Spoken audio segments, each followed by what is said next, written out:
জয় শিৱশম্ভু। কৈলাশৰ শিখৰত শিৱশান্ত সমাধিত নীলকণ্ঠৰ কণ্ঠত গংগাৰ কল্লোল গীত। ত্ৰিশূল ধৰি হাতত ডমৰু বাজে তালে, মহাদেৱৰ দয়াত জগত জীৱন জ্বলে।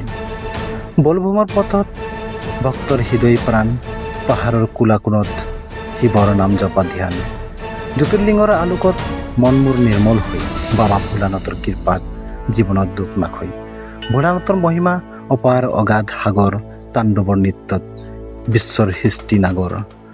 ভস্মৰে অংগ সুবিত্ৰ চন্দ্ৰ হীৰত জিলেকে, শিৱৰ দৰ্শনত হৃদয়ৰ তমু দূৰ হয় সহজে। যাত্ৰাৰ প্ৰতি পদে শান্তিৰ স্পৰ্শ মিলে, শিৱশম্ভুৰ চৰণত ভক্তৰ জীৱন খিলে। হৰ হৰ মহাদেৱ ভোলানাথৰ জয় গান, তোমাৰ কৃপাৰ কাণত পূৰ্ণ হয় জীৱন প্ৰাণ। জয় শিৱশম্ভু জয় শিৱধাম, তোমাৰ চৰণত চিৰন্তন ভক্তিৰ নাম।